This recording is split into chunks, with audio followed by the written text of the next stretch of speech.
प्रभु कहते हैं, पुनरुत्थान और जीवन मैं हूँ। जो मुझ में विश्वास करता है वो कभी नहीं मरेगा। यूहन्ना के अनुसार पवित्र सुसमाचार। जिस तरह पिता मृतकों को उठाता और जिलाता है, उसी तरह पुत्र भी जिसे चाहता है उसे जीवन प्रदान करता है। यीशु ने यहूदियों से कहा, मेरा पिता अब तक काम कर रहा है और मैं भी काम कर रहा हूँ।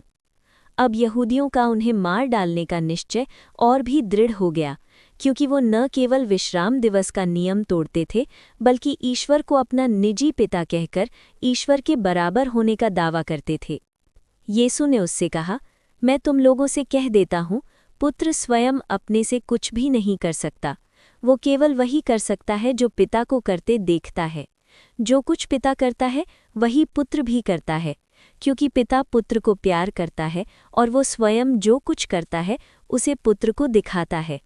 वो उसे और महान कार्य दिखाएगा, जिन्हें देखकर तुम लोग अचंभे में पड़ जाओगे।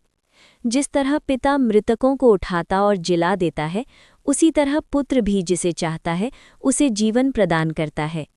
पिता तो किसी का न्याय नहीं करता, उसने न्याय करने का पूरा अधिकार पुत्र को दे दिया है, जिससे सब लोग जैसे पिता का आदर करते हैं वैसे ही पुत्र का भी आदर करें।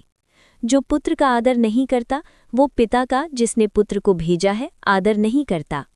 मैं तुम लोगों से कह देता हूँ, जो मेरी शिक्षा सुनता है और जिसने मुझे भेजा है उसमें विश्वास करता है, उसे अनंत जीवन प्राप्त है।